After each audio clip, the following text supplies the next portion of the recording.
Hello दोस्तों, नमस्कार।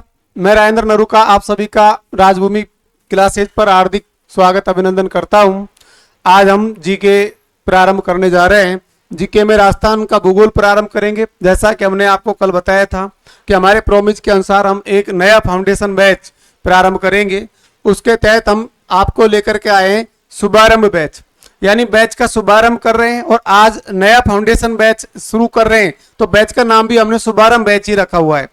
तो इसमें शुभारंभ बैच में आपको शुरुआत में 3 क्लासेज स्टार्ट कर रहे हैं। पहली क्लासेज अभी आपको राजेश सर ने रीजनिंग की ली थी और दूसरी क्लास आज अब ये ज्योग्राफी की होगी, जिसमें मैं राजस्थान का भूगोल ज्योग्राफी ऑफ राजस्थान पढ़ाएंगे। और तीसरी जो क्लास होगी वो जनरल साइंस की होगी, जो एस एस शर्मा सर आपको क्लास लेकर के आने वाले हैं। तो शुरुआत करते हैं आज से ये शुभारंभ बैच।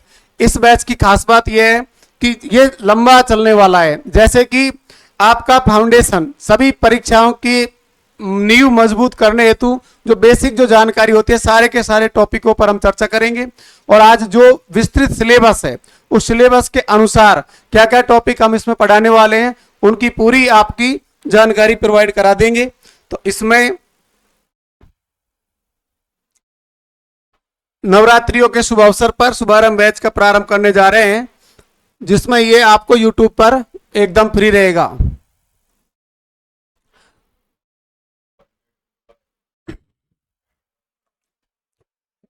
देखो, राजस्थान की सभी भर्तियों के लिए शुभारंभ बैच प्रारंभ है और ये एक प्रकार से फाउंडेशन बैच है।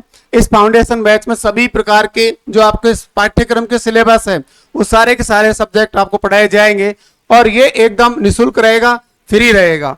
इसमें हमारी टीम में राजेश पटेल सर हैं जो मैथ्स और रीजनिंग आपको पढ़ाएंगे, गजेंद्र लवानिया सर हैं जो आपको जनरल साइंस पढ़ाएंगे और साइंस के एक और सर है एस एस शर्मा सर जो आज से ही आपको पढ़ाएंगे। और मैथ्स के विशाल सर, जीके मैं आपको पढ़ाऊंगा। मेरी टीम में 1-2 सर और होंगे जो समय समय पर आपको हिस्ट्री पॉलिटिकल के साथ आते रहेंगे। और पॉलिटिक हंसराज जी सर, ये हमारी टीम रहेगी इस बैच में। लेकिन आज आपको जो शुरुआत कर रहे हैं, पहली क्लास हम राजस्थान के ज्योग्राफी से शुरुआत कर रहे हैं, जिसका विस्तृत सिलेबस आपको मैं बता देता हूं कि इस क्लास के अंतर्गत भूगोल में क्या क्या आपको पढ़ना है। इसमें दोस्तों लगभग 20 चैप्टर हैं, यानी कि ऑल ओवर राजस्थान अगर आपको अच्छे से पढ़ना है तो कम से कम 20 चैप्टर आपको आने चाहिए, जिनकी आपको परीक्षा में बार बार सवाल देखने को मिलेंगे। जैसे कि चैप्टर आपका 1 है, तो पहला चैप्टर है राजस्थान की उत्पत्ति या उसका नामकरण। यानी आप इसमें क्या पढ़ेंगे, भाई राजस्थान की उत्पत्ति कैसे हुई, उसके नामकरण के बारे में जानेंगे। तो ये राजस्थान की उत्पत्ति और नामकरण के बारे में, जिसमें आपने क्वेश्चन में ऐसे बता सकता हूं भाई इसका कौन कौन से क्वेश्चन आपने पहले कभी पढ़े होंगे या परीक्षाओं में ऐसे आए हैं। तो आपने कई बार ऐसे सुना होगा, परीक्षा में देखा होगा, एक शब्द आता है राजपूताना, कि हमारे इस राजस्थान को राजपूताना नाम से जाना जाता है। तो राजा महाराजाओं की भूमि होने के कारण इसको राजपूताना नाम दिया गया है। तो इसका परीक्षा में आता है ये शब्द किसने दिया, कब दिया, किस पुस्तक में दिया, इसके क्या एविडेंस है, इस प्रकार इसमें चर्चा होगी। एक शब्द हमने ऐसे पढ़ा हुआ है राजस्थानी आदित्य। अब इसके बारे में भी आप देखेंगे भाई इस शब्द की पहली जो प्रमाणिक जानकारी वो कहां से मिलती है, राजस्थान का कितना प्राचीन नाम है और इसकी जो अभिलेख है उसके बारे में यहां जानकारी प्राप्त करेंगे। दूसरे, कर्नल टोड अपने इस भूभाग को एक नाम देते हैं राजस्थान। ये आपने कई बार पढ़ा होगा कि भाई राजस्थान हमारा नाम किसने दिया। तो ये पहला जो टॉपिक है ये इस बात की अपने राजस्थान की उत्पत्ति या उसके नामकरण के बारे में चर्चा करेंगे। तो यहाँ पर राजस्थान, जैसे आप कर्नल टोड का इतिहास पढ़ेंगे तो कर्नल टोड के इतिहास में अपने इस भूभाग को राजस्थान नाम दिया गया है। राजरूपक एक ग्रंथ है वीरभान का राजरूपक, उसमें भी राजस्थान शब्द की शब्दावली पर वर्णन किया गया है। और नैनसिरी ख्यात जो नैनसी का ग्रंथ है उसमें भी राजस्थान शब्द के बारे में बताया गया है। इस प्रकार, और इसी में आप एक और पढ़ सकते हैं, जैसे आप पढ़ेंगे राजस्थान का संवैधानिक स्टेटस, यानी कॉन्स्टिट्यूशन स्टेटस कब मिला, कैसे मिला, क्या क्या उसका घटनाक्रम रहा। जैसे आपने एकीकरण में पढ़ा होगा, तो एकीकरण यानी 18 मार्च 1948 से और 1 नवंबर 1956 तक, इसमें आप संवैधानिक दर्जा ये आप यहाँ पढ़ सकते हैं। जैसे आप इसमें एक सवाल आता है 30 मार्च, अब 30 मार्च राजस्थान स्थापना दिवस है और इसके बाद 1 नवंबर आता है, तो 1 नवंबर भी राजस्थान का स्थापना दिवस। तो इसमें क्या खास अंतर है कि ये तो केवल राजस्थान दिवस है और ये राजस्थान स्थापना दिवस है 1 नवंबर। तो मोटी मोटी सी बात ये बता दूं कि इसमें आप जो नामकरण के साथ जो पढ़ने वाले हैं, इसमें राजपूताना नाम कब दिया, किसने दिया, अभी इस पर आज विस्तृत चर्चा करेंगे। तो पहला चैप्टर तो आपका ये रहने वाला है। दूसरा है राजस्थान की स्थिति और उसका विस्तार। अब जो ये स्थिति है ना, ये आपकी ग्लोब पर लोकेशन है कि भाई ग्लोब पर अक्षांश से स्थिति क्या रहेगी, देशांतर स्थिति क्या रहेगी, किन किन अक्षांश देशांतरों में राजस्थान का विस्तार है। अभी फर्स्ट ग्रेड के एग्जाम में भी इसका एक सवाल आया था, उसमें हालांकि बिल्कुल सवाल सरल ही रहता है और वो ऐसे पूछते हुए राजस्थान किन अक्षांशों में और किन देशांतरों के मध्य स्थित है, और ऐसे हर बार परीक्षा में आता है। अभी राजस्थान पुलिस का जो हाल ही में एग्जाम हुआ था एक सप्ताह पहले, उसमें भी देशांतर विस्तार, देशांतर स्थिति पूछी जाती है। इसमें आप विस्तार पढ़ेंगे तो ये विस्तार ग्लोब पर भी पढ़ेंगे और धरातल पर भी पढ़ते हैं। ग्लोब पर जैसे अक्षांश से विस्तार है, उसका देशांतर विस्तार है, आपने ख्याल खूब पढ़ा होगा कि 7 डिग्री 9 मिनट अक्षांश से विस्तार है, 8 डिग्री 47 मिनट देशांतर विस्तार है। धरातल पर भी अपन पढ़ते हैं कि भाई राजस्थान उत्तर में कोणा गांव से लेकर के और दक्षिण में बोरकुंड गांव तक इसकी जो लंबाई है वो 826 किलोमीटर है, इधर आपका 869 किलोमीटर। इसका मतलब ये धरातलीय विस्तार है। ग्लोब पर क्या विस्तार रहने वाला है, जिसको आप अक्षांश से विस्तार या देशांतर विस्तार कहते हैं, और धरातल पर उसका क्या कितना विस्तार है, ये इस विस्तार में इसमें आप डिटेल से पढ़ सकते हैं। तो ये बड़ा इंटरेस्टिंग टॉपिक है और राजस्थान में सबसे ज्यादा शुरुआती दौर में जो प्रश्न आते हैं तो आपको इसी टॉपिक से ज्यादातर देखने को मिलेंगे। तीसरा टॉपिक है भौतिक प्रदेश। भौतिक प्रदेश, राजस्थान को कितने फिजिकल डिवीजनों में विभाजित किया गया है और कितने भौतिक प्रदेश आप इसमें पढ़ेंगे। तो भौतिक प्रदेशों को अपन इसमें 4 भागों में बांटकर पढ़ते हैं।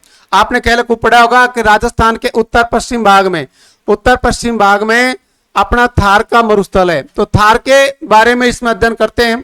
तो ये राजस्थान का पहला और बड़ा भौतिक प्रदेश है जिसकी उत्पत्ति 33 सागर से मानी जाती है। तो थार का जो रेगिस्तान है, जो मरुस्थल है, तो वो राजस्थान का भौतिक प्रदेश है। दूसरा आप इसमें पढ़ेंगे मध्यवर्ती पर्वतीय क्षेत्र, और मध्यवर्ती पर्वतीय क्षेत्र को अपन अरावली पर्वतमाला के नाम से जानते हैं। अरावली पर्वतमाला ये भी राजस्थान का भौतिक प्रदेश, इसमें अरावली पर्वतमाला के बारे में। फिर तीसरा आप इसमें पढ़ लेंगे पूर्वी मैदान। अरावली से निकलने वाली जो नदियां हैं जो इस मैदानी प्रदेश का निर्माण करेंगी वो पूर्वी मैदान। और राजस्थान का चौथा भौतिक प्रदेश है दक्षिणी पूर्वी पठार, जिसको आप हाडोती के पठार के नाम से जानते हैं, वो इसमें पढ़ेंगे। तो इसके बहुत ज्यादा प्रश्न आते हैं, बेसिक टॉपिक है और सबको समझ होनी ही चाहिए, क्योंकि जब आप स्थिति विस्तार पढ़ेंगे, स्थिति विस्तार के बाद में जब आप भौतिक प्रदेश पढ़ेंगे, तो ये 2 टॉपिक ऐसे हैं, इनको पढ़ने से आपके हर प्रकार के एग्जामों में 2-5 सवाल तो इन्हीं से आ जाते हैं। मैं ये कहना चाहूंगा कि जैसे कि भाई राजस्थान की उत्पत्ति का सवाल हो आए या नहीं आए, ये इसकी कोई गारंटी खास होती नहीं, लेकिन ऐसा कोई एग्जाम नहीं जो ये शुरुआत के 2 टॉपिकों से सवाल नहीं आए। यानी 2 ये चैप्टर वेरी इंपॉर्टेंट चैप्टर होते हैं एग्जाम पॉइंट ऑफ व्यू। परीक्षा की दृष्टि से देखें तो स्थिति विस्तार से काफी सारे सवाल आते रहते हैं, और भौतिक प्रदेश तो इसका मेजर टॉपिक है। आप जितने भी आगे के जो टॉपिक पढ़ेंगे वो सारे इसी पर बेस्ड हैं, इसलिए इसकी समझ बहुत होना जरूरी है। इसके बाद आप चौथा चैप्टर पढ़ेंगे जलवायु, कि राजस्थान की जलवायु कैसी है। जलवायु बहुत बड़ा और व्यापक टॉपिक है। इसको पढ़ने के लिए जैसे आप जब क्लास लेंगे तो 2-4 दिन एक्स्ट्रा क्लास लगती है कि भाई जितने भी भौतिक प्रदेश है उनके अनुसार आपको जलवायु पढ़ाई जाएगी। अब जलवायु का क्या प्रभाव है, राजस्थान की जलवायु पर तापमान है, वायुदाब है, हवाओं की स्थिति है, हवाओं की दिशा है, इनके सवाल आते हैं। कई बार ऐसी परिस्थिति के सवाल पूछ लेता है, जैसे कोपेन का जलवायु वर्गीकरण पूछ लिया, थॉर्नवेट का जलवायु वर्गीकरण पूछ लिया। तो जलवायु से संबंधित जो सवाल है वो आप इस टॉपिक में पढ़ने वाले हैं।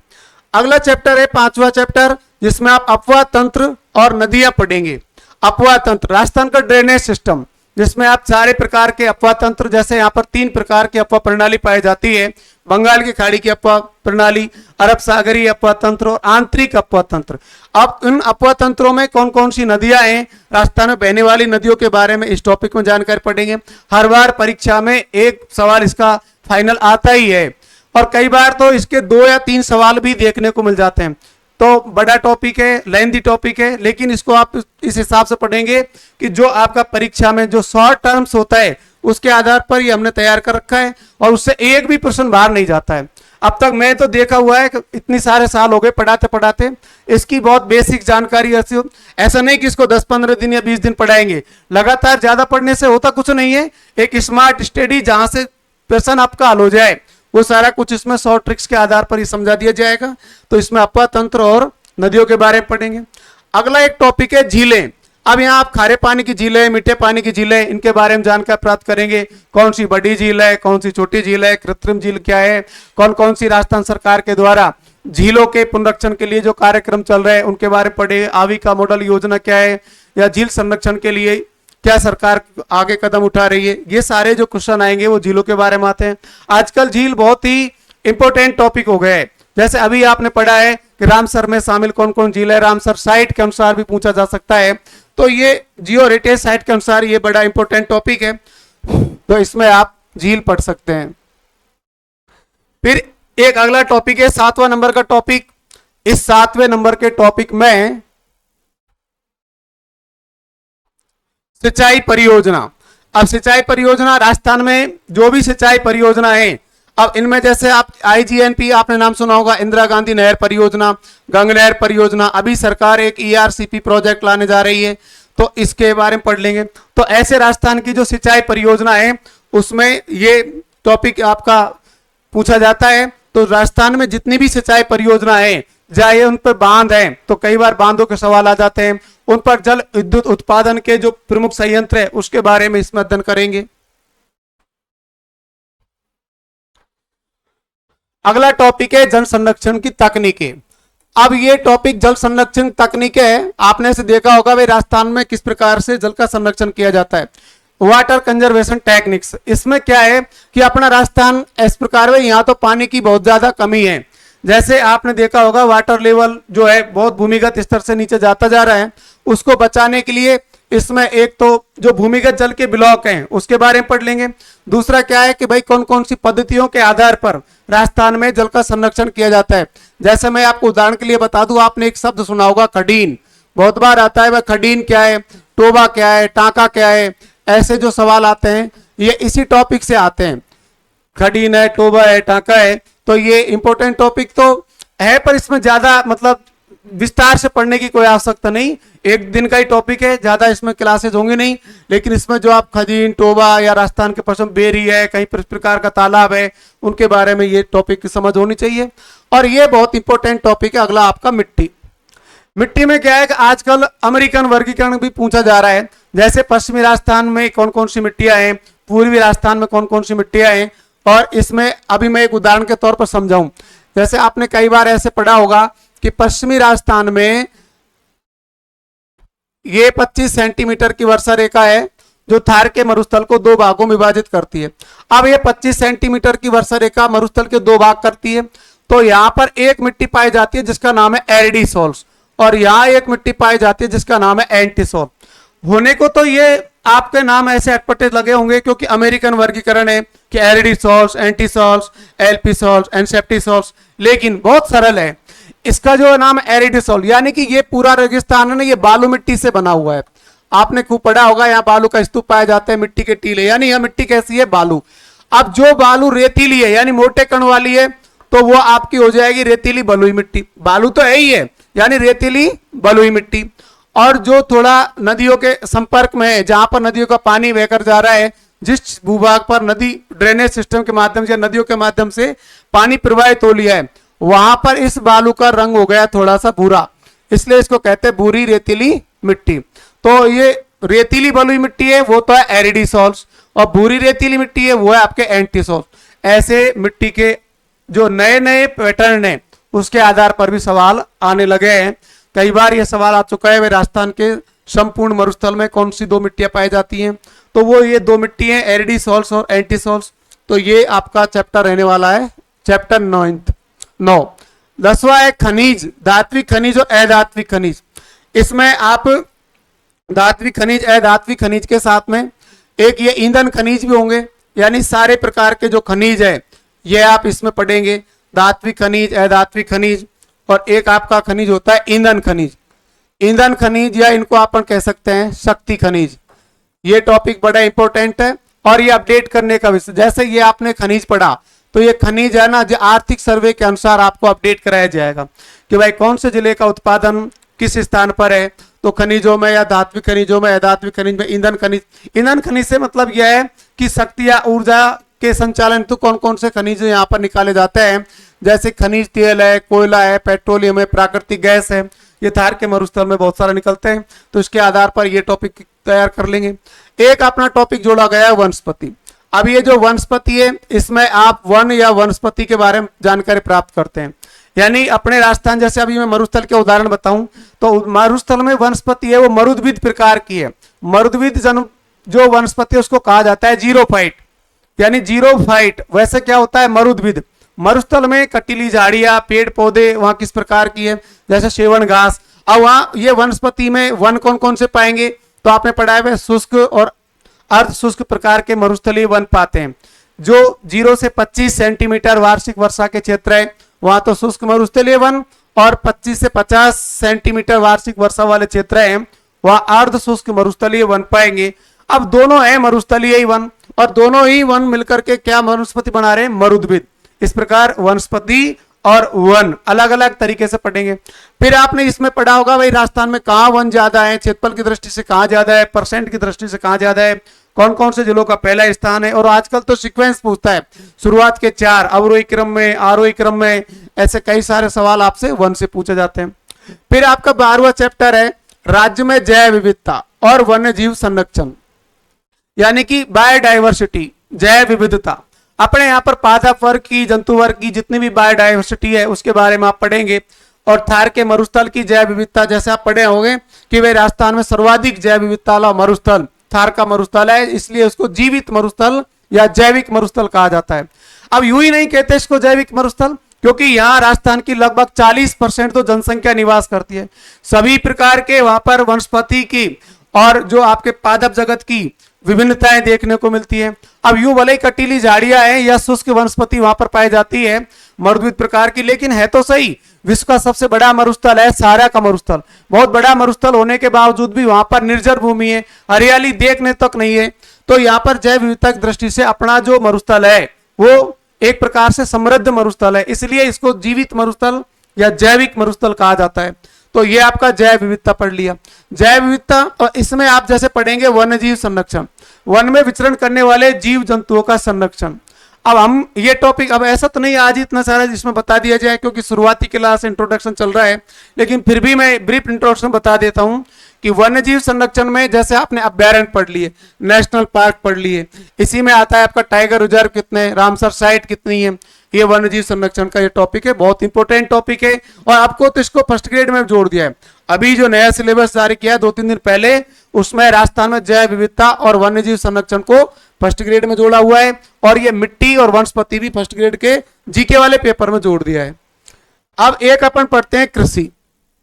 कृषि या ऐसे कोई आपको सिलेबस में कहीं पर ये फसलें भी पा सकता है, कृषि या फसलें, यानी कि राजस्थान में कृषि एवं फसलों के बारे में अध्ययन करेंगे। तो ये अभी आपको मैं शुरुआत के 13 चैप्टर तक बता चुका। इस प्रकार अपन लगभग 20 चैप्टर इस पूरे 3 से 4 महीने के ड्यूरेशन में पढ़ेंगे, कृषि और फसलें। अब देखो ये ज्योग्राफी की दृष्टि से भी पढ़ा जाता है कि भाई किस फसल का उत्पादन कितना होता है, किस किस जिले में होता है, और ये इकोनॉमिक दृष्टि से भी पढ़ा जाता है कि भाई जीडीपी में कौन सी फसल का योगदान कितना है, प्राथमिक क्षेत्र में कौन कौन सी फसलों का है, प्राथमिक क्षेत्र का, द्वितीय क्षेत्र का या तृतीय क्षेत्र का योगदान कितना है।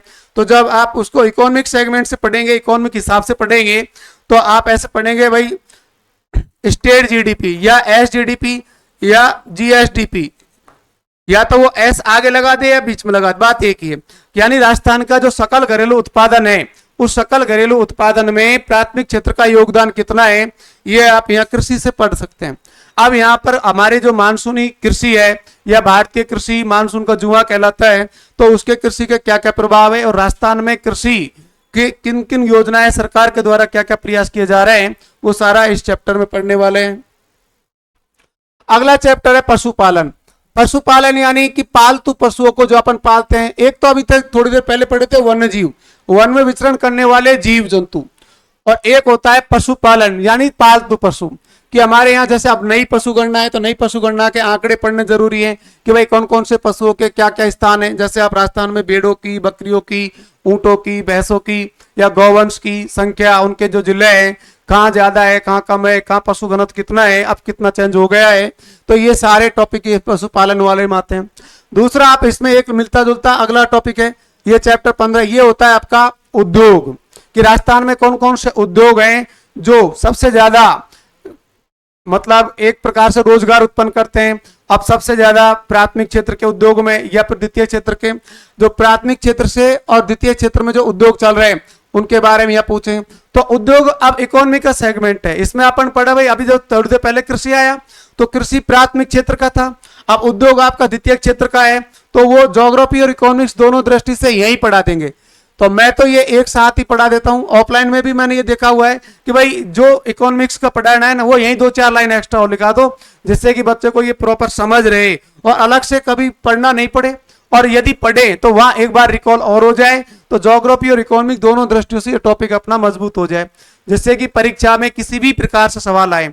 आपने कई बार देखा होगा, इस बार जो RS प्री एग्जाम था उसमें 2-4 सवाल ऐसे घुमा के पूछे कि वो पता ही नहीं लग रहा बच्चे को ज्योग्राफी का सवाल है या इकोनॉमिक्स का सवाल है। एक स्टेटमेंट आता है उसमें ज्योग्राफी की, अगला स्टेटमेंट कहता है लगता है यार इकोनॉमिक्स का सवाल है।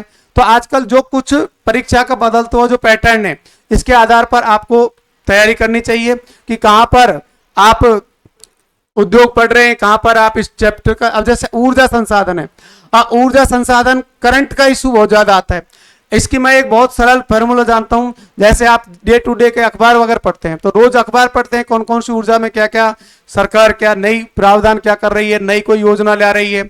अब प्रधानमंत्री योजनाएं चल रही हैं, उसमें सूर्यघर योजना है, तो ऊर्जा है, ऊर्जा के क्षेत्र में आप नवीकरणीय ऊर्जा के क्या क्या विकास के, या सरकार ने 2019 तक क्या क्या प्रावधान किए, अब उसको बढ़ा करके अब 2029 तक नई ऊर्जा नीति का लक्ष्य क्या क्या रखा है, अभी ये प्री में पूछा गया था। तो ऐसे ऊर्जा संसाधन इसमें आप पढ़ेंगे। अगला टॉपिक है जनसंख्या। जनसंख्या मतलब कि इसमें आप इसको सीधा सीधा जनगणना लिख सकते हो। आपका ये बहुत इंपॉर्टेंट टॉपिक होता है जनगणना वाला। इसमें आप जनगणना 2011 के आंकड़े तो पढ़ोगे ही, साथ में डिजिटली जो अपडेट है 2021 का। हालांकि वो ऐसा नहीं है भाई सभी क्षेत्रों में उपलब्ध हो जाए, लेकिन जहां भी है वो आपको अपडेट करा दिया जाएगा। तो जनगणना 2011 के आंकड़े इसमें आप पढ़ लोगे। इसमें आप क्या क्या देख सकते हैं कि भाई एक तो आप इसमें जनसंख्या ही देख सकते हैं, भाई राजस्थान की जनसंख्या कितनी है। इसके बाद जनघनत्व कितना है, यहाँ लिंगानुपात, यहाँ पर साक्षरता, जनसंख्या की वृद्धि दर, अनुसूचित जाति, अनुसूचित जनजाति, इस प्रकार के जो सवाल आते हैं, या शहरी जनसंख्या, नगरीय जनसंख्या का अनुपात क्या है। तो ये बड़ा टॉपिक है, इंपॉर्टेंट टॉपिक है, हर परीक्षा में इससे सवाल मिलते हैं। तो यहाँ अपन जनगणना पढ़ने वाले हैं। अगला टॉपिक है पर्यटन। पर्यटन इंपॉर्टेंट टॉपिक है, पर्यटन को उद्योग का दर्जा दिया गया है। इसके बाद से तो लगातार सवाल आ रहे हैं। और पर्यटन में ऐसे नहीं भाई घूमने फिरने या मनोरंजन वाले स्थान पूछ लिए, कहाँ हवेलियां हैं, कहाँ महल मंदिर हैं, कहाँ पर इस प्रकार, वो स्थल तो पूछे जाते ही हैं।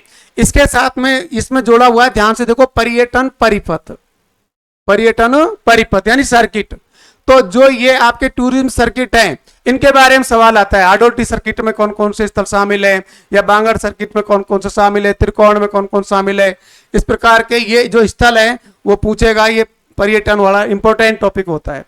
फिर आपके यूनेस्को की साइट में, आपके यूनेस्को की तरफ से जो भू पार्क है या और भू विरासत स्थल है कि राजस्थान से कौन कौन से विरासत स्थल यूनेस्को की वैश्विक धरोहर सूची में शामिल किए गए हैं, और जितने भी वो 9-10 स्थल है वो लिस्टेड हैं, उनके बारे में कब कब कैसे कैसे शामिल किया गया था उसके बारे में ये पढ़ेंगे साहब। तो एक मैंने टॉपिक और लिख दिया है, वो है आपका 20वां टॉपिक, जिसको आप कहते हैं परिवहन। परिवहन बहुत ही इंपॉर्टेंट टॉपिक है। परिवहन में आप क्या पढ़ने वाले हैं भाई, सड़क परिवहन कितना है, रेल परिवहन, वायु परिवहन, हमारे यहाँ पर सड़क मार्ग। जैसे अभी आपने देखा होगा तो इसमें से फर्स्ट ग्रेड का सवाल आया था। अभी जब फर्स्ट ग्रेड का पेपर हुआ उसमें सड़क घनत्व पूछा था। 2-3 दिन पहले अभी आपका राजस्थान पुलिस का पेपर हुआ, उसकी एक पारी में शायद एक प्रश्न ऐसा था भाई राजस्थान में अब पिछले वर्ष 2024 तक सड़क निर्माण कितना हो गया, जैसे 3,17,121 किलोमीटर। तो हालांकि ज्यादा कठिन नहीं है, लेकिन इसमें जो कठिन है वो सरकार के जैसे NHDP के कोई प्रोग्राम है, नेशनल हाईवे कहाँ कहाँ जा रहे हैं, कौन कौन से हाईवे किस किस जिलों से पार करके जा रहे हैं, कौन सा बड़ा हाईवे, कौन सा छोटा हाईवे, उत्तर दक्षिण गलियारा, पूर्व पश्चिम गलियारा, राजस्थान से कहाँ कहाँ जाते हैं। तो ये सड़क इंपॉर्टेंट बन जाती है। तो इसका कई बार सवाल आता है। एक है आपका रेल मार्ग कि भाई राजस्थान में कौन कौन से रेलवे के मंडल है, कौन से रेलवे का जोन है, और किस जोन में कौन कौन से डिस्ट्रिक्ट आते हैं, इसके बारे में। और एक अपन पढ़ेंगे इसमें वायु मार्ग। वायु मार्ग में भाई किन किन से, जैसे अभी आया था भाई डबोक हवाई अड्डा या महाराणा प्रताप हवाई अड्डा किस जिले में। बहुत बेसिक सरल सवाल आते हैं, इतना ज्यादा कठिन होता नहीं है। लेकिन अपन को जितने भी बड़े छोटे जो हवाई अड्डे हैं, या नागरिक उड्डयन मंत्रालय के द्वारा चलता है, एयरफोर्स के अनुसार कौन कौन से हवाई अड्डे संचालित होते हैं, इनके बारे में ये जानकारी प्राप्त करेंगे। तो मोटा मोटा समय ये कह दूं कि ये जो 20 टॉपिक है, ये लगता है सही है वही, ये 20 ही टॉपिक हैं, लेकिन इसको पढ़ाने में 20 दिन नहीं लगेंगे, 40 दिन नहीं लगेंगे, इनको पढ़ाने में कम से कम 100 दिन लगते हैं। अब ये एवरेज अपन देखे भाई, एक टॉपिक कम से कम 4 से 5 दिन लेता है या 4-5 क्लास लेता है, तो आपको 20 टॉपिकों के अंदाजे से लगा लो आप 3 से 4 महीने आप जब पढ़ेंगे। लेकिन कुछ टॉपिक्स ऐसे हैं जो एक एक दिन के ही हैं, उनमें क्या होगा कि हम आपको यहाँ पर स्लाइड या पीपीटी लगा करके उनके वो देंगे और उसके बारे में पूरा प्रॉपर लिखा है, और जैसे जो टॉपिक पढ़ाएंगे वो नोट डाउन करोगे, तो टाइम टाइम पर आप जैसे नोट डाउन करोगे, और या नहीं भी कर पाओगे तो लास्ट में जैसे टॉपिक हो जाएगा उसके बाद में आपको टेलीग्राम पर ये आपका पूरा स्टडी मटेरियल जो भी हम यहाँ पढ़ाएंगे वो सारा आपको एक साथ प्रोवाइड करा दिया जाए। इससे ये होगा आपका समय बचेगा और आप धीरे धीरे उसको प्रोवाइड कर लेंगे और आप उसको फोटोकॉपी निकाल कर पढ़ सकते हैं। अब जैसे जैसे ये यहाँ से चैप्टर्स आगे बढ़ेंगे तो उसी हिसाब से आपको धैर्य बनाए रखना है, और ऐसे बीच में ऐसे जैसे अभी कुछ मैं कमेंट देखना, वैसे मेरी कमेंट देखने आदत है नहीं, पर फिर भी मैं ये देख लेता हूं कि भाई कौन क्या कमेंट कर रहा है। क्लास भेजना, विकास चौधरी जी लिखे भाई क्लास भेजना, हाँ आपको क्लास जरूर भेज दी जाएगी। और क्लास में क्या है, अभी जैसे अभी शुरुआती है और शुरुआत के बाद जो चैप्टर हो जाएगा उसके अनुसार अपन आगे क्लास भेज देंगे। आप टेलीग्राम चैनल ज्वाइन कर लेना, राजभूमि क्लासेज के नाम से हमारा टेलीग्राम चैनल होगा, और उस टेलीग्राम चैनल की आपको लिंक दे देंगे और उसमें ये पढ़ सकते हो। जैसे आज आप वैसे पढ़ने वाले थे सर राजस्थान परिचय, हमारा ये पहला टॉपिक होता, लेकिन 20 टॉपिक थे आपके सिलेबस में। इसके बाद आपको करंट अपडेट के साथ में इसमें जोड़ा जाएगा, तो ये टॉपिक ऐसे कम नहीं होंगे, ये टॉपिक ज्यादा नहीं होकर के इसका जो विस्तृत एरिया है ना वो बढ़ जाता है। आपने देखा होगा बीच बीच में कोई भी करंट घटनाक्रम चलता रहता है, अब जिस टॉपिक से साथ उसका रिलेशन होता है, जहां वो कोऑर्डिनेट होता है, वहीं उसको एक्स्ट्रा 2-4 लाइन और लिखा दी जाती है, जिससे कि बच्चे को करंट पढ़ने में इंटरेस्ट आए और वो आगामी उस टॉपिक के बारे में पढ़े, तो उसको बेसिक समझ बनी रहे भाई अब कुछ घटनाक्रम ऐसा चल रहा है, और वो उसमें इंटरेस्ट डेवलप कर सकता है। तो ये आप पढ़ेंगे राजस्थान परिचय। अब राजस्थान परिचय में पहला टॉपिक, जैसे अभी मैं शुरुआत में बता रहा हूं राजस्थान की उत्पत्ति नामकरण आपका पहला टॉपिक था, उसमें क्या है कि एक तो आप नामकरण पढ़ लेंगे कि भाई राजस्थान का राजपूताना नाम था, आप इसमें राजस्थानी आदित्य था। इसके बाद हमने ये देखा कि भाई यहाँ पर राजस्थान नाम कब दिया, किसने दिया, ऐसी कुछ जानकारियां इस टॉपिक में आती है। इसके बाद आप स्थिति गिरोह पर क्या कुछ स्थिति रही, या संसार के मानचित्र में, भारत के मानचित्र में, अब स्थितियों में जैसे आप जैसे अक्षांश स्थिति या देशांतर स्थिति के बारे में पढ़ेंगे। तो कहने का मतलब दोस्तों यह है कि टॉपिक थोड़े लंबे हैं, बड़े हैं, आपको धैर्य बनाए रखना है, और ये सारे टॉपिक अपन कल से शुरुआत करने जा रहे हैं। आज पहला ही दिन था और पहले ही दिन अपन ने ये सिलेबस पर चर्चा कर ली है, और सिलेबस पर चर्चा करना इसलिए जरूरी था कि आप ये सोचे भाई क्या पता 1-2-4 दिन में इस प्रकार क्या पढ़ाएंगे क्या नहीं पढ़ाएंगे, तो हमने अपनी तरफ से तो पूरा आपका जो पाठ्यक्रम है उसके आधार पर रख दिया है कि भाई अब पूरा का पूरा जो पाठ्यक्रम है वो रख दिया है। क्या कर रहे हैं, चलो ठीक है। अब भाई अपन शुरुआत करते हैं टॉपिक की, जैसे कि नामकरण। अब आप पढ़ने में ध्यान दो, टॉपिक मैंने बहुत जल्दी जल्दी इसलिए फास्ट बोले कि भाई टाइम अपना बच जाए, और अपन जो टाइम पढ़ने में लगाएं वो केवल डिस्कशन में नहीं लगाते, इसलिए मैंने टॉपिक थोड़े फास्ट समझाए। बाकी जब मैं पढ़ाऊंगा तो आपको बहुत धीरे धीरे समझाते हुए पढ़ाएंगे। देखो पहले है राजस्थान का परिचय, अपन पढ़ रहे हैं सामान्य ज्ञान की बात, यानी कि राजस्थान का सामान्य परिचय। अब इसमें बहुत बेसिक बेसिक से सवाल आते हैं, अब इसको अपन चाहें तो बहुत ज्यादा गहराई में भी पढ़ सकते हैं, लेकिन अपन देखे भाई अपना परीक्षा में काम चल जाए इतना अपन को आना चाहिए। तो मैं एक 2-4 बात बता दूं, जैसे कि इस टॉपिक से ज्यादा कुछ सवाल नहीं। एक आपने ऐसे पढ़ा होगा कि भाई राजपूताना शब्द, हालांकि इससे पहले एक शब्द मिलेगा वो अपन पढ़ेंगे राजस्थानियादित्य।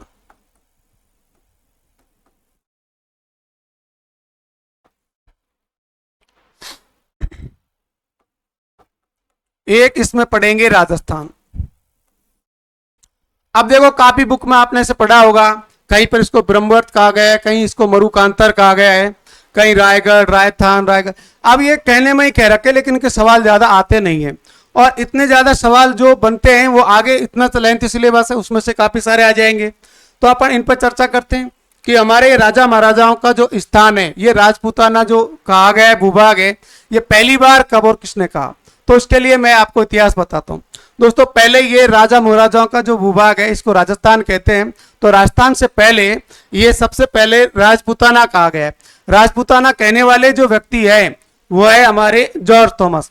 तो राजपूताना शब्द देने वाले सन 1800 में, ध्यान समझना है, सन 1800 में एक व्यक्ति थे जॉर्ज थॉमस।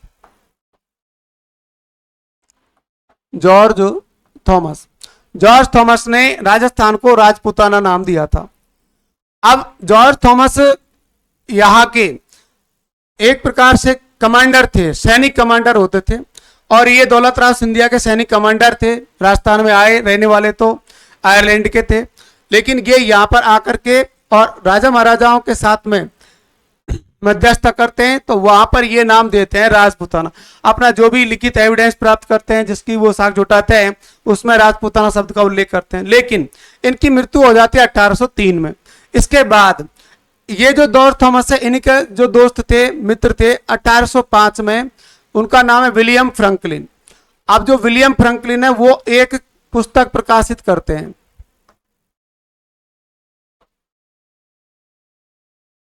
William Franklin. इनकी पुस्तक आती है 1805 में, उसमें नाम दिया गया है राजपूताना। पुस्तक का नाम है the military memoirs of George Thomas. दोबारा से बताऊं, देखो हम पढ़ रहे हैं राजपूताना, कि हमारे इस राजस्थान के भूभाग को राजपूताना नाम किसने दिया। राजपूताना नाम देने वाले व्यक्ति है जॉर्ज थॉमस। राजपूताना नाम किसने दिया है? जॉर्ज थॉमस ने। अब कब दिया है? सन 1800 में। सन 1800 में जॉर्ज थॉमस ने अपने इस प्रदेश को, हमारे इस भूभाग को राजपूताना नाम दिया है। राजपूताना के पीछे देने कारण ये रहा, ये राजा महाराजाओं की भूमि है, और यह अधिकांश जो देसी रियासतें थी, प्रिंसली स्टेट्स थे, इन पर राजाओं का अधिकार होता था, इसलिए इस पूरे भूभाग को नाम दिया गया है राजपूताना। आपने इसे पढ़ा होगा, एकीकरण में 19 रियासतें थी, 3 ठिकाने थे। उन 19 रियासतों में 16 रियासतों पर तो राजपूत राजवंश का शासन था। अब जहां राजपूत डायनेस्टी शासन कर रही है, वो रियासत कितनी थी? 16। 2 रियासतें थी भरतपुर और धौलपुर, जहां जाट राजवंश का शासन था, और एक रियासत थी टोंक, जहां मुस्लिम राजवंश का शासन था। इस प्रकार 19 रियासतों में 16 रियासत ऐसी थी जहां राजा महाराजाओं का शासन था। इस आधार पर इस क्षेत्र का नाम पड़ा है राजपूताना। तो राजपूताना नाम जॉर्ज थॉमस ने दिया है, ध्यान रखना है, 1800 में दिया है। लेकिन इस बात की पुष्टि कौन कर रहे हैं? इस बात की पुष्टि कर रहे हैं विलियम फ्रैंकलिन। विलियम फ्रैंकलिन 1805 में अपनी एक पुस्तक पब्लिश करते हैं। उस बुक में यह नाम देता है आपका राजपूताना। तो इसका उल्लेख यहां मिलेगा। आपसे परीक्षा में पूछा जाएगा कि राजपूताना शब्द का वर्णन कहां मिलता है, तो यह ध्यान रखना है, विलियम फ्रैंकलिन की पुस्तक है the military memoirs of George Thomas. इस पुस्तक में नाम मिलता है राजपूताना, ये इसका एविडेंस है, साक्ष्य है। दूसरा नाम अपन ने देखा है राजस्थानीय आदित्य। राजस्थानीय आदित्य इससे बहुत प्राचीन नाम है। यदि हम कहें कि राजस्थान का सबसे प्राचीन नाम क्या है, जो आपका ऐतिहासिक दृष्टि से सबसे प्राचीन नाम है, तो वो प्राचीनतम नाम आपका राजस्थानीय आदित्य मिलता है। राजस्थानीय आदित्य, देखो आप ऐसे इसमें लिखना चाहें या स्क्रीनशॉट लेना चाहें तो आप इसका ले सकते हैं, राजपूताना का। अब अपन बात करते हैं राजस्थानीय आदित्य।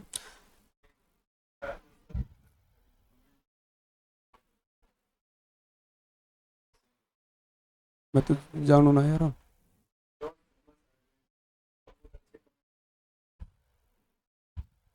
दशरथ सैनी कमेंट कर रहे हैं जॉर्ज थॉमस आयरलैंड की निवासी। हाँ भाई, बहुत बहुत बढ़िया, इंटरेस्ट के साथ पढ़ते रहो, अच्छी बात है।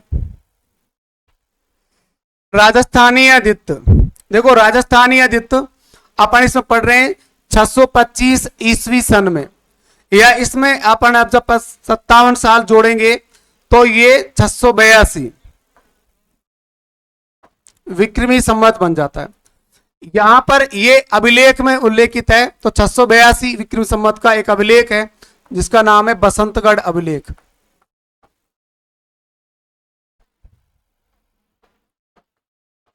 बसंतगढ़ अभिलेख, और ये बच्चों सिरोही जिले में है। बसंतगढ़ अभिलेख सिरोही, तो बसंतगढ़ अभिलेख सिरोही, वहां अभिलेख जहां लगा हुआ है वहां खीमल माता का मंदिर है, जिनको आप छेमकरी माता या खीमल माता कहते हैं। तो खीमल माता का मंदिर या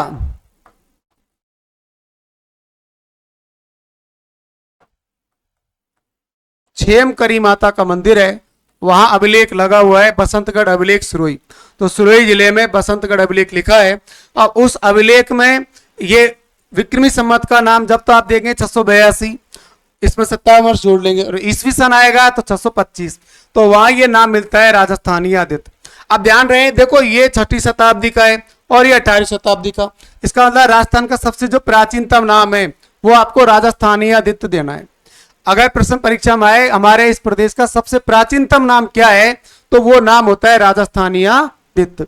कहां मिलता है? बसंतगढ़ अभिलेख में। अभिलेख कहां पर है? अभिलेख आपका सिरोही में। तो सिरोही में जो खीमल माता का मंदिर है या छेमकरी माता का मंदिर है, वहां पर यह अभिलेख लगा हुआ है, जिसमें राजस्थान का जो नाम मिलता है वो राजस्थानी आदित्य होता है। इसके बाद अपन पढ़ेंगे इसमें राजस्थान। अब देखो राजस्थान, सबसे ज्यादा जो सवाल आता है या सबसे जो इसमें बड़ा टॉपिक है वो राजस्थानी है।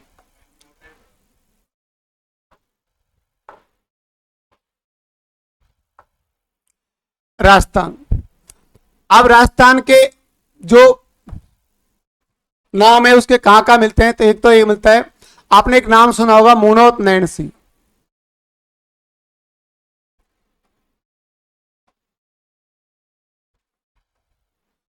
इन्होंने मुनोत नैन सिरी ख्यात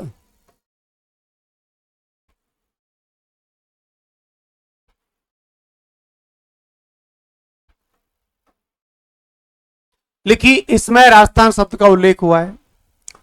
एक वीरभाण, इनका ग्रंथ है राजरूपक, इसमें भी राजस्थान शब्द का उल्लेख हुआ है। और एक अपन जो सबसे इंपॉर्टेंट मत है वो पढ़ेंगे कर्नल जेम्स टॉड का। कर्नल जेम्स टॉड के बारे में थोड़ा डिटेल से पढ़ेंगे। कर्नल जो जेम्स टॉड थे ये इंग्लैंड के थे। इंग्लैंड में भी इंग्लिस्टन एक जगह है स्कॉटलैंड के, वहां कर्नल जेम्स टॉड थे। तो कर्नल जेम्स टॉड राजस्थान पर सबसे ज्यादा लिखते हैं। राजस्थान के इतिहास में जब ब्रिटिश इंडिया में जब ईस्ट इंडिया कंपनी की तरफ से आए तो कर्नल जेम्स टॉड को पहली पोस्टिंग दी थी बंगाल में। बंगाल के बाद में ग्वालियर के दौलत राव सिंधिया के यहाँ कर्नल जेम्स टॉड आते हैं, वहां लंबे समय तक रहते हैं और दौलत राव सिंधिया की सिफारिश के या उनके कहने से ये उदयपुर आते हैं। कई बार सवाल आता है कर्नल जेम्स टॉड राजस्थान में पहली बार कहां आए, तो ये कई बार सवाल आता है। तो कर्नल जेम्स टॉड पहली बार आए मेवाड़ में।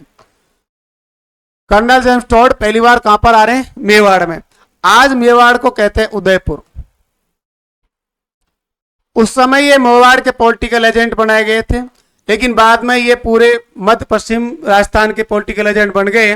और वो उस समय का जो मध्य पश्चिम राजस्थान, ऐसा नहीं राजस्थान, यहाँ तक कि मालवा मध्य प्रदेश वाला एरिया भी इसमें इंक्लूड होता था, सौराष्ट्र वाला गुजरात का एरिया भी इसमें आता था।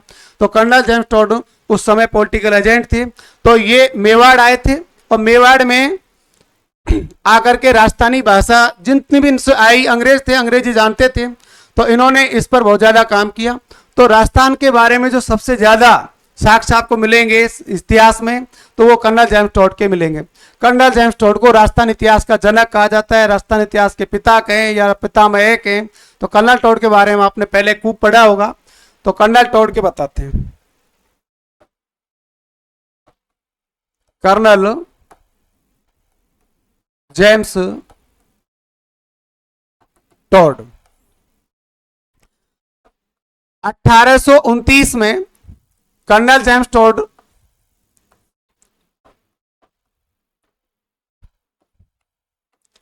The annals and antiquities the annals and antiquities of Rajasthan.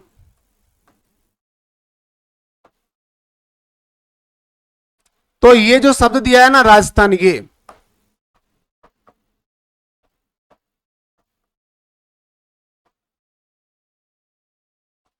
ये कर्नल टॉड ने दिया पहली बार। परीक्षा में सवाल यही आता है कि राजस्थान शब्द पहली बार किसने दिया, तो राजस्थान शब्द पहली बार कर्नल जेम्स टॉड ने दिया। कर्नल जेम्स टॉड इस शब्द को अपनी पुस्तक the annals and antiquities of Rajasthan में देते हैं। इस पुस्तक का प्रकाशन लंदन से होता है, 1829 में ये पुस्तक प्रकाशित होती है, लेकिन ये पहले 1823 से यहाँ से चले जाते हैं, उसके बाद पुस्तक का प्रकाशन कराते हैं 1829 में। पुस्तक कहाँ से प्रकाशित हो रही है? लंदन से। ये ध्यान रखना है, पहली बात तो ये ध्यान रखना है। दूसरा याद रखना है, ये जो बुक है ये अंग्रेजी में थी, बाद में हिंदी में इसको ट्रांसलेट किया गया, तो पहले अपना जो इतिहास है वो अंग्रेजी भाषा में लिखा गया, ये भी ध्यान रखना है। तो the annals and antiquities of Rajasthan, इसमें पहली बार राजस्थान शब्द का प्रयोग किया गया है, और जो मैं बता दिया इस शब्द का प्रयोग किया है, जो अपन ने राजस्थान शब्द पढ़ा है, तो ये पहली बार प्रयोग करने वाले व्यक्ति हैं, वो है कर्नल जेम्स टॉड। अब इसी पुस्तक को, मान लो ये एक पुस्तक है, इसी पुस्तक को दूसरे रूप में भी, इसका ही दूसरा नाम है, उसका नाम है द सेंट्रल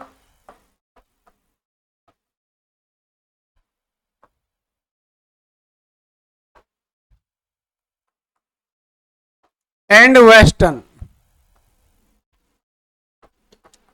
राजपूत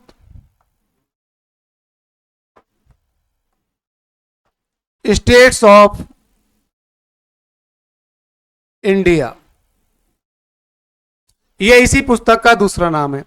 या मैं ये कहूं कि आपसे पूछा जाए ऑप्शन में, मान लो ये नहीं हो, the annals and antiquities of Rajasthan यदि ऑप्शन में नहीं है, और फिर ये पूछा जा रहा है कि भाई राजस्थान शब्द का उल्लेख कहां और किस पुस्तक में मिलता है, तो आप ये उत्तर क्लिक कर सकते हैं कि भाई central and western Rajput state of India, ये कर्नल टॉड की ही उसी पुस्तक का दूसरा नाम है जहां पर राजस्थान शब्द का वर्णन किया गया है, the central and western Rajput state of India. अब ये दो पुस्तक हो गई। अभी अपन ने पढ़ी annals and antiquities of Rajasthan, और दूसरी पुस्तक central western Rajput state of India. ये मैं कूट में लिख दिया हूं जिससे आपको बार बार समझने। इन दोनों में अपना एक ही शब्द मिलेगा जिसका नाम है राजस्थान, ये ध्यान रखना है। पुस्तक का नाम क्या है? Annals antiquities of Rajasthan, central western Rajput state of India. इसमें एक शब्द दिया गया है राजस्थान। कब दिया गया है? 1829 में। किसने दिया है? तो कर्नल जेम्स और टॉड ने दिया है। तो ये शॉर्ट में इसका याद रखें। अब कर्नल टॉड की एक पुस्तक थी, बाद में जब जा रहे थे, जैसे मैं भी बताऊं, अभी इसका देखो, जैसे अभी पढ़ा हुआ है सेंट्रल एंड वेस्टर्न, तो देखो ये सेंट्रल भाग है, वेस्टर्न यानी ये पश्चिम भाग है, राजपूत ऑफ स्टेट यानी ये वो एरिया था जो राजपूत स्टेट्स थे, यानी कि राजा महाराजाओं का जहां शासन था, तो वो एरिया राजपूत स्टेट्स ये था। तो यानी कि ये मध्य भाग और ये आपका पश्चिमी भाग, तो इस मध्य और पश्चिम का पूरे का जो पॉलिटिकल एजेंट था वो आपका कर्नल जेम्स टॉड था। इसलिए वो कह रहा है कि भाई central and western Rajput state of India, तो ये कर्नल जेम्स टॉड थे। बाद में जब यहां से जाते हैं उस समय इनकी एक पुस्तक आती है पश्चिम भारत की यात्राएं। हालांकि इस पुस्तक का प्रकाशन इनके समय रहते नहीं होता है, इनका निधन हो जाता है, तो इनकी पत्नी बाद में इसको पब्लिश करवाती है। जो इनकी पत्नी है वो जूलिया क्लार्क बर्ट, ये इस पुस्तक का प्रकाशन कराती है। तो ये पश्चिमी भारत की यात्रा है, यानी कि the travel of western India नाम से पुस्तक है। हिंदी में इसको कहते हैं पश्चिमी भारत की यात्रा है, इंग्लिश में the travel and western India.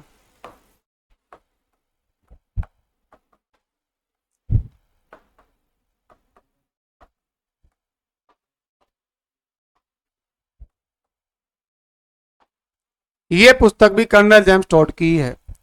तो कर्नल जेम्स टॉड की पुस्तक है, ये इनकी पत्नी द्वारा बाद में पब्लिश करवाई गई है।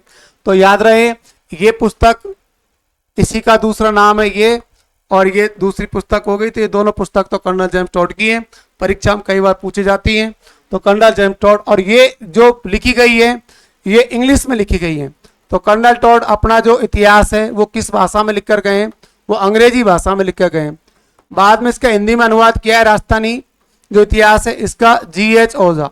ये मैं बता दूं गौरी शंकर हीराचंद ओझा हैं, यानी गौरी शंकर हीराचंद ओझा GH ओझा जिन्होंने राजस्थानी इतिहास का हिंदी में अनुवाद किया है। ये पहले राजस्थानी हैं जिन्होंने राजस्थानी भाषा का वो अंग्रेजी भाषा को हिंदी में अनुवाद करके अपने राजस्थानी इतिहास को हिंदी में प्रकाशित करने वाले व्यक्ति हैं, वो आपके गौरी शंकर हीराचंद ओझा हैं। तो गौरी शंकर हीराचंद ओझा राजस्थान के पहले ऐसे व्यक्ति हैं जिन्होंने राजस्थानी इतिहास को पहली बार हिंदी में अनुवाद किया है। कई बार ये परीक्षा में आ चुका है कि भाई राजस्थान इतिहास को हिंदी में पहली बार अनुवाद किसने किया है, तो हिंदी में अनुवाद करने वाले व्यक्ति हैं गौरी शंकर हीराचंद ओझा। तो ये कर्नल जेम्स टोड के बाद में इसको हिंदी में लिख देते हैं। धीरे धीरे आज जो अपन इतिहास पढ़ते हैं तो इसमें कर्नल टोड के बारे में बहुत जगह जगह आप पढ़ेंगे। जैसे आप गुरु शिखर पढ़ेंगे तो वहां कर्नल जेम्स टोड ने उसको संतों का शिखर कह रखा है, या कहीं भी आप पढ़ेंगे तो कर्नल टोड को रेफरेंस दिया जा रहा है। वो इसलिए दिया जा रहा है कि राजस्थान के इतिहास पर सबसे ज्यादा जो काम करने वाले व्यक्ति थे वो कर्नल जेम्स टोड ही थे। तो कर्नल जेम्स टोड के जो साक्ष्य हैं, जो एविडेंस हैं, वो अपने इस पेपर में लिखे जिसका नाम उन्होंने ये लिखा था कि annals and antiquities of Rajasthan. तो इसी का दूसरा नाम था इस पुस्तक में आया। तो ध्यान रहे यहां पर इन्होंने एक शब्द का प्रयोग किया, वो क्या है, राजस्थान। अब ये शब्द कब दिया, वो तारीख क्या है, आपके वर्ष है 1829 में। तो ये ध्यान रखना है। दूसरी पुस्तक है पश्चिम भारत की यात्राएं। तो ये the travel app western India, यानी ये भी आपका कर्नल टोड के द्वारा ही लिखा गया था। लेकिन बाद में जब इनकी 1835 में मृत्यु हो जाती है तो 1838 में इनकी पत्नी जूलिया बर्ट क्लर्क इसको प्रकाशित कराती है। तो जूलिया क्लर्क बर्ट इसके प्रकाशन है। तो ये थोड़ा ध्यान रखना है। दोबारा ये जो इंग्लिश में लिखा गया, तो कर्नल टोड तो अंग्रेज था, घोड़ा लगता था। तो इसको अपन ऐसे पहले पढ़ा होगा कि कर्नल टोड को घोड़े वाले बाबा के नाम से भी जाना जाता है। तो ये कर्नल टोड के बारे में था साहब। कर्नल टोड को घोड़े वाले बाबा के नाम से भी जानते हैं। आज अपन ने ये पढ़ा है कि भाई राजस्थान का इतिहास। अब ये पढ़ाएंगे तो अपन ज्योग्राफी, लेकिन आज आपको ऐसा लग रहा होगा भाई हिस्ट्री का सा टॉपिक है, क्योंकि ये है ही बैकग्राउंड में उसके हिस्टोरिकल, तो आपको वो ऐतिहासिक जानकारी होना जरूरी है। कल अपन इसमें स्थिति और विस्तार या राजस्थान का ज्योग्राफी का जो पार्ट है उसके बारे में चर्चा करेंगे। आज अपन ने राजस्थान का इतिहास पढ़ा है और इसी का एक छोटा सा पार्ट है। अगर आप सोचो भाई संवैधानिक दर्जा, ये आज ही पूरा हो जाएगा नामकरण। संवैधानिक दर्जा राजस्थानी इतिहास या संविधान में अपने से देखा है कि भाई किसी भी राज्य को संवैधानिक दर्जा कब मिला, यानी कॉन्स्टिट्यूशनल स्टेटस आपको कब दिया जा रहा है। तो आपने ऐसे देखा है भाई आर्टिकल 1 संविधान का, आर्टिकल 1 राज्य और उसके राज क्षेत्र, उसमें वर्णन है अब उसी में राज्य और उसके राज्य क्षेत्र में अपना भी कि भारत एक राज्यों का संघ होगा, भारत जो कि इंडिया है, वहां पर अपना राजस्थान नाम लिखा हुआ है। उस लिस्ट में भारत तथा उसके बाद के सभी राज्यों का एक नाम है जिसका अपना भी राजस्थान है। तो इसको राजस्थान नाम कब दिया या कब जोड़ा गया, तो अपना देश आजाद होता है 15 अगस्त 1947 को, और देश का जो संविधान लागू होता है वो है 26 जनवरी 1950 को। तो अपन कह सकते हैं 26 जनवरी 1950 को हमारे राजस्थान को संवैधानिक दर्जा प्राप्त हुआ। ध्यान रहे ये संवैधानिक दर्जा है, ना ये स्थापना दिवस है, ना ये राजस्थान दिवस की तारीख है। ये 26 जनवरी है। राजस्थान स्थापना दिवस पढ़ेंगे 1 नवंबर 1956 को, राजस्थान दिवस पढ़ेंगे 30 मार्च 1949 के आधार पर। ये 26 जनवरी है। कई बार सवाल आता है कि राजस्थान को संवैधानिक दर्जा कब दिया गया। जिस दिन देश का संविधान लागू हो रहा है 26 जनवरी 1950 को, भारत के पहले जो राष्ट्रपति है डॉक्टर राजेंद्र प्रसाद, वो संविधान लागू करते हैं। तो संविधान लागू होने के साथ में ही उस समय आपके संवैधानिक दर्जा प्राप्त हो जाता है। तो वो आपका 26 जनवरी 1950 से प्रारंभ है, ये ध्यान रखना है। बाद में अपना जो राजस्थान है, जो एकीकरण का 7वां चरण आएगा, तो वो तारीख आएगी आपके 1 नवंबर 1956 को। ध्यान देना है 1 नवंबर 1956 को फैजल अली कमीशन या राज्य पुनर्गठन आयोग की सिफारिश के आधार पर 1 नवंबर 1956 को 7वां संविधान संशोधन पास होता है। उस दिन अपना राजस्थान आज जैसा राजस्थान दिखता है ऐसा मानचित्र बनकर के तैयार होता है। तो 1 नवंबर 1956 को 7वें संविधान संशोधन के साथ में अपना ये राजस्थान का वर्तमान जो मानचित्र है वो बनकर के तैयार होता है। इसलिए ये 7वां अंतिम चरण है, इसको राजस्थान स्थापना दिवस कहेंगे। कल इसी पर चर्चा करेंगे दोस्तों। सबसे ज्यादा शेयर करें, सब्सक्राइब करें, चैनल पर नए हो तो ज्यादा ज्यादा सपोर्ट करें। और टॉपिक पर थोड़ी बहुत अगर इस प्रकार रहता है तो अपन कल से इसको और रिवाइज करेंगे, और पहले शुरुआत करते समय आप इसको शुरुआती दौर में ही रिपीट कर लेंगे, और जो कुछ पढ़ाएंगे उसको रिपीट करके फिर आगामी क्लास का शेड्यूल प्रारंभ करेंगे। और अब आपके जो क्लास लगेगी वो जनरल साइंस की लगेगी। एस शर्मा सर हैं, वो आपको साइंस की क्लास लेने वाले हैं। इसके बाद आप चैनल पर बने रहिए। Thank you.